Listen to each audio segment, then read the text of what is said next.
Ia menyembunyikan identitasnya sebagai putri orang terkaya dan menikahi pria yang tidak memiliki apa-apa. Setelah menikah, ia bukan hanya diam-diam mendukung karier suaminya, tetapi juga melahirkan seorang putri manis. Namun dari seorang gadis muda yang cantik dan penuh semangat, ia berubah menjadi wanita obesitas dengan berat 400 pon. Saat perusahaan suaminya hampir melantai di bursa, ibu mertuanya mulai meremehkannya dan menekan wanita itu agar mau bercerai. Sang ibu mertua sengaja memilihkan gaun ukuran kecil untuk dipakai wanita itu. Tepat saat itu suaminya masuk bersama cinta pertamanya, dan wanita itu mengenakan gaun yang sama persis dengan milik sang istri.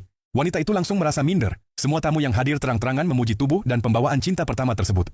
Detik berikutnya cinta pertama itu mengeluarkan sebuah kalung dan memberikannya kepada ibu mertua. Sang ibu mertua langsung mengenalinya sebagai kalung permata langka. Wanita itu agak terkejut karena kalung tersebut sama persis dengan yang telah ia siapkan. Para tamu mulai berbisik-bisik. Mereka mengatakan kalung milik wanita itu palsu.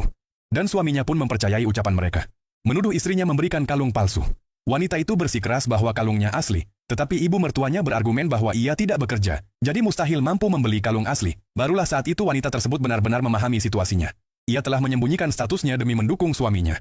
Namun, balasan yang ia terima hanyalah ejekan tanpa henti. Mereka tidak tahu bahwa perusahaan suaminya bisa go public hanya karena kakak laki-lakinya diam-diam membantu. Namun sekarang mereka justru ingin cinta pertama suaminya mengambil identitas wanita itu untuk menghadiri acara pencatatan saham sebulan lagi. Wanita itu mengatakan bahwa ia telah berkorban begitu banyak demi suaminya. Mengapa orang luar harus memakai posisinya? Suaminya hendak menjelaskan, tetapi ibunya menyela. Ibu mertua mencibir bahwa wanita itu tidak bisa berbahasa asing dan hanya akan mempermalukan mereka di acara tersebut. Suaminya lalu mengeluh kepada ibunya dalam bahasa asing. Ia berkata bahwa ia tidak pernah menyangka wanita itu akan gemuk setelah melahirkan. Jika ia tahu sejak awal, ia sama sekali tidak akan menikahinya. Mereka mengira wanita itu tidak mengerti. Tanpa mereka sadari, wanita itu memahami setiap kata. Barulah saat itu wanita itu menyadari betapa tidak berharganya dirinya di mata mereka. Cinta pertama itu bahkan menghampirinya dan sengaja mengejeknya. Setelah berbicara, wanita itu pingsan karena didorong olehnya tanpa sengaja menumpahkan air di dekatnya. Suaminya melihat kejadian itu dan langsung merawat luka wanita tersebut.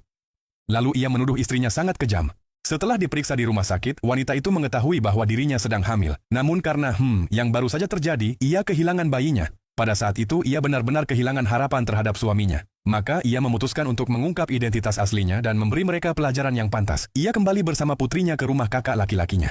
Kakaknya memberinya sesuatu dan mengatakan bahwa itu akan mengembalikan penampilannya seperti masa muda. Wanita itu menelannya dengan ragu. Seketika ia berubah dari wanita obesitas 400 pon menjadi gadis berusia 18 tahun. Ketiga kakak laki-lakinya terlalu terkejut hingga tak mampu berkata-kata. Tak lama kemudian, hari acara pencatatan saham pun tiba. Saat itu keluarga mantan suaminya masih tenggelam dalam mimpi indah perusahaan mereka akan melantai di bursa. Ketika mereka sedang menikmati kebahagiaan, wanita yang telah berubah total itu muncul di lokasi acara mengenakan gaun megah. Awalnya mantan suaminya tidak mengenalinya.